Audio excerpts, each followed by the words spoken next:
વિડીયોમાં જે દ્રશ્યો જોઈ રહ્યા છો તે હાલ ધંધુકા શહેરના દ્રશ્યો છે। જય હિન્દ દોસ્તો, ફરી એકવાર હાર્દિક સ્વાગત છે તમારું મારી YouTube ચેનલમાં। આજે હું તમને જણાવવાનો છું ધંધુકામાં જે બનાવ બન્યો છે, જે ઘટના બની છે,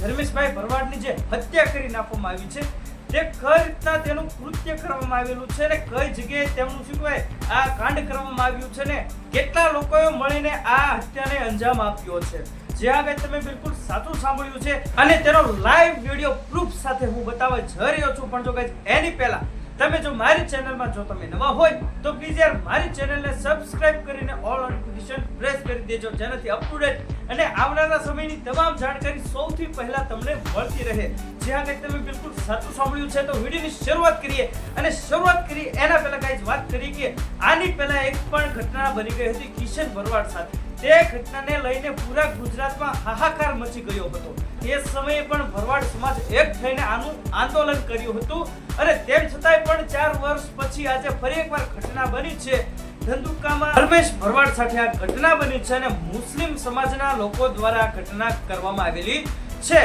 જે આગળ તમે બિલકુલ સાચું સાંભળ્યું છે અને શેને લઈને શું કામ આ ઘટનાને અંજામ આપવામાં આવેલો છે તેના વિશે ચર્ચા કરીએ તો ગાઈસ માત્ર ને માત્ર યુ ટર્ન લેવાના ચક્કરમાં બોલાચાલી થઈ હતી અને ત્યાં વધારે બોલાચાલી થઈ ગઈ અને પછી જે મુસ્લિમ સમાજના જે લોકો હતા તેને આ ધર્મેશ ભરવાડને શું કહે કાકલો પકડીને તેના ઉપર ચાકુ વડે પ્રહાર કર્યો હતો, એટલે કે ચાકુ વડે તેના ઉપર હુમલો કર્યો હતો અને ઘટના સ્થળે જ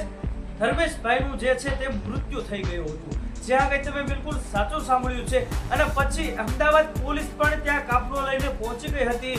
પોલીસની સંખ્યા પણ વધારે માત્રામાં જોવા મળી હતી અને પછી ભરવાડ સમાજના જે લોકો હતા તે રોષે ભરાયા હતા અને બધી જ દુકાનો, ઘણી બધી દુકાનો જે રસ્તા પર હતી તે દુકાનોને સળગાવવામાં આવી હતી। જ્યાં આગળ તમે બિલકુલ સાચું સાંભળ્યું હતું ને હજુ પણ વધારે શું કોઈ ઘટના ન ઘટે એના માટે પોલીસ કાફલો ત્યાં વધારે પહોંચી ગયો હતો અને પોલીસ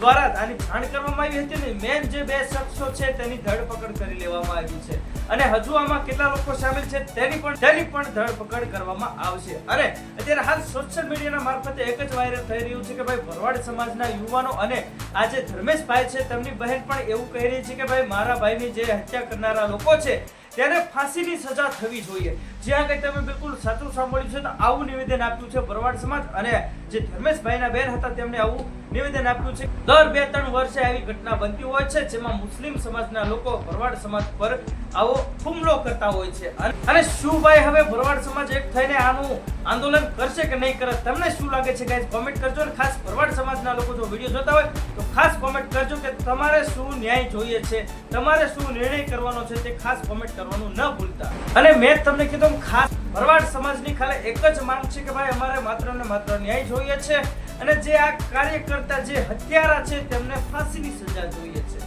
જે આગળ તમે બિલકુલ સાચું સાંભળ્યું છે અને હજુ આગળ શું પગલાં લેવા છે સરકાર દ્વારા કે ભરવાડ સમાજ દ્વારા તેની A to Z પળે પળની ખબર તમને મારી ચેનલમાંથી મળી રહેવાની છે। એટલે જ કહું છું કે જો તમે મારી ચેનલમાં નવા હોય તો પ્લીઝ મારી ચેનલને સબસ્ક્રાઇબ કરીને ઓલ નોટિફિકેશન પ્રેસ કરી દેજો, જેનાથી અપ ટુ ડેટ અને આવનારા સમયમાં શું થશે, શું પગલાં લેવામાં આવશે સરકાર દ્વારા કે ભરવાડ સમાજ દ્વારા તેની A to Z ઇન્ફોર્મેશન તમને મારી ચેનલમાંથી મળી રહેશે। તો પ્લીઝ ગાઈઝ મારી ચેનલમાં જો તમે નવા હોય તો પ્લીઝ મારી ચેનલને સબસ્ક્રાઇબ કરીને ઓલ નોટિફિકેશન પ્રેસ કરી દેજો, જેનાથી અપ ટુ ડેટ મારી ઇન્ફોર્મેશન તમને પહોંચતી રહે। તો હવે મળીએ નેક્સ્ટ વિડીયોમાં, ત્યાં સુધી જય હિન્દ, જય ભારત।